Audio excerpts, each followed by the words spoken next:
So the first thing we've got to do is actually remove the Arial off the roof here. To do that, Kat is just finding where the bolts are to lower the head lining so we get access from the inside. Kat is just taking off all the interior trim just to be able to lower the headliner, and you've just taken that one off. Yeah, first piece is just the flat piece that goes up here. You just need to get like a trim removal tool, get it in to be able to pull it down, give it a quick tug, and you've got 5 metal clips. So there's 3 screws on this panel, because these 2 panels need to come off to be able to get this one off. This little bit, pull it down. So there's 1 screw in there. There's a screw in the recess, which is right up there. Yeah, we can see that. And then there's just 1 here. There's the 3 screws, and then this should just pop off. We'll probably need to pop out the light on this side as well. So we've got that panel off now. Yeah, so the one at the top is obviously removed. Now the one at the side, there was the 3 bolts. 1 here, 1 here, 1 here. And then it's literally just a case of putting your fingers up behind it and just giving it a tug, because it's just got a couple of tabs across there, and you can see where they go in along here, and then it's just sat down here, because obviously it's still got the seatbelt looped in it. We don't take that off, that just creates far too much work. Next is to get this C-pillar panel off. So I've popped the airbag logo out, which sat in there.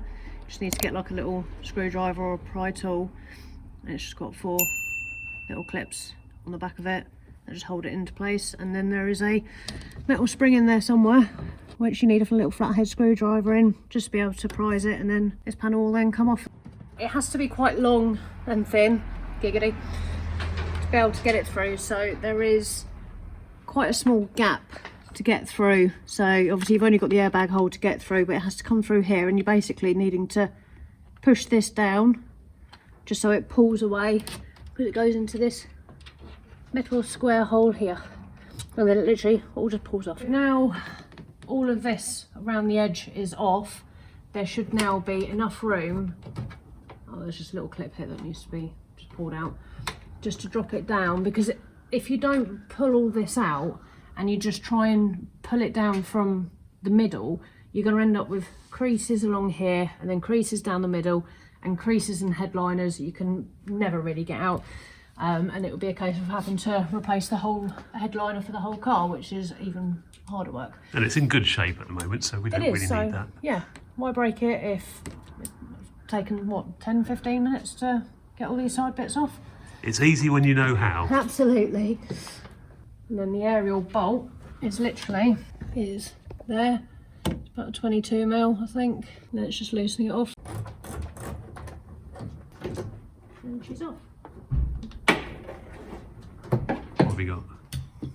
So it's 22mm bit that needs to, and then this clicks on in a certain position, which is normally, I think it's that way. So when it goes back on, it all lines back up, and then these bits basically grab into the bodywork of the car.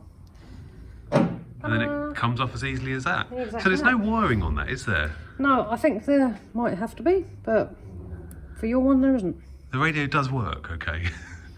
Must have DAB then, and this is just for show. I'll show you what's involved in adding all of the extras, like the sat nav and the hands-free calling mic and all that sort of stuff. At the end of it, I'll show you how it works. We have a bass box. Yes, a bass box. I fitted my Eon head unit last week, and the plan always was to have some kind of a